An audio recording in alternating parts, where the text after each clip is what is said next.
पंडित राजकुमार शर्मा हमें वहां ले गए जहां से उन्हें शक्ति मिलती है, उनके गुरु की गुफा।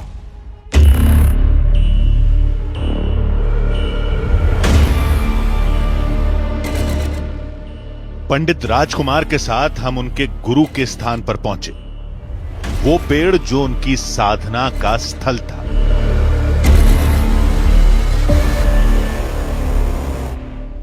इस पट्टी पर वो सोया करते थे।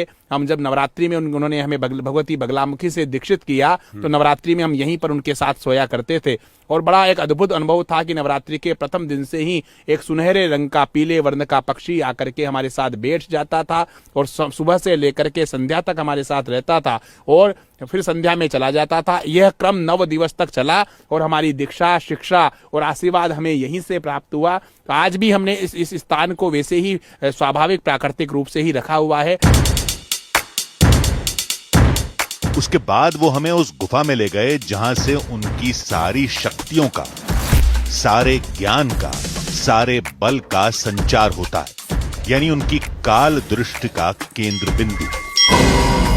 फिर उन्होंने समाधि लगाई और कई घंटों तक वहां ध्यान किया।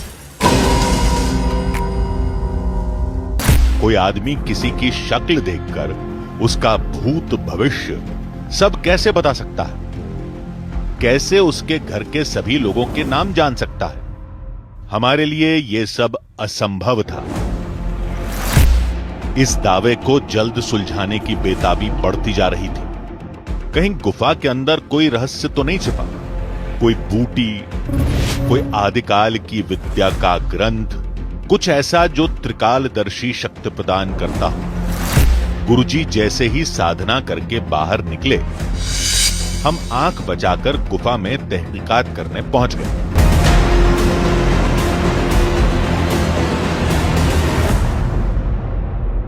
यहां पर असंख्य चमगादड़ हैं। ये देखिए यहां पर चमगादड़ हैं और ये गुफा आगे कई किलोमीटर तक जा रही है। ये इस तरफ भी देखिए, ये गुफा की तरफ रास्ता जा रहा है। ये देखिए ये रास्ता था और देखिए यहाँ पे कितनी चमगादड़ है। थोड़ा डर भी लग रहा है हमें यहाँ पर, लेकिन देखिए हम यहाँ पे साहस करके और यहाँ पर पहुँचे हैं।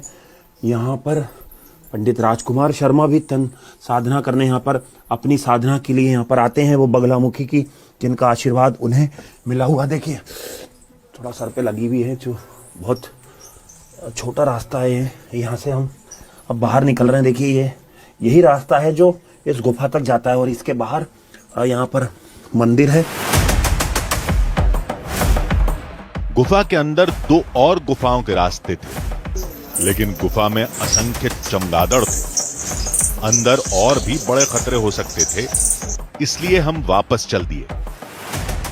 अगली मंजिल थी टोंक में ही बना सद्गुरु आश्रम, वहां जहां पंडित राजकुमार शर्मा का दिव्य दरबार लगता है।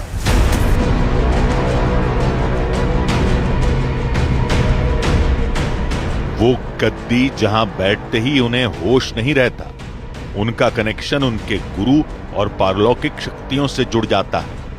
ऐसा दावा करने वाले तो ये तक कहते हैं कि वहां जो भी गुरुजी के सामने आएगा, उसके हर काल का पूरा चिट्ठा उनके सामने खुल जाएगा। उनके इस चमत्कार को देखने का वक्त करीब आ गया था। हमने सबसे पहले उस कमरे की जांच की जहां बैठकर वो लोगों की समस्याओं का निवारण करते हैं।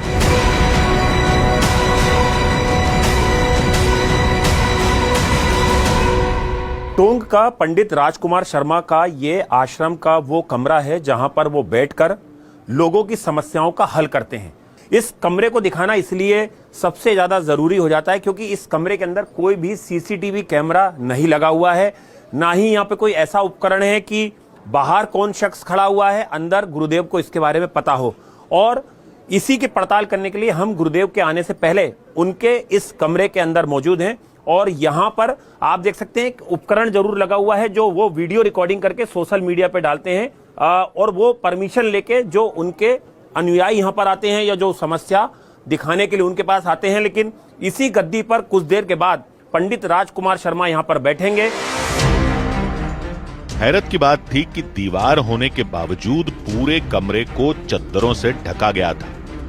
तभी हमें एक बात पता चली। गुरुदेव जब ज्योतिष चर्चा करते हैं तो इसमें 1 to 1 सब लोगों को यहाँ एक एक करके बुलाया जाता है। बुला के उनकी जो समस्या है उनका निराकरण करने का हर संभव प्रयास करते हैं।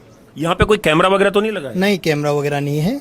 ये इसलिए अलग भी, क्योंकि अलग करने से क्या है कि उनकी जो प्राइवेसी है सब लोगों की, वह सबके सामने न आए, इसलिए अलग अलग उनसे चर्चा की जाती है। अभी हमने देखा बाहर बहुत सारे लोग जो है वो इंतजार कर रहे हैं पंडित राजकुमार शर्मा का। कैसे वो बुलाते हैं, कैसे सिलेक्शन होता है, चयन कैसे होता है? चयन का जो है ऐसे तो सामान्य प्रक्रिया है कि सब लोगों के फोन आते हैं तो उसके एक रजिस्टर में हम एंट्री करते हैं। बस ऐसी ही जानकारी का हमें इंतजार था। इस आधार पर हमने एक थ्योरी बनाई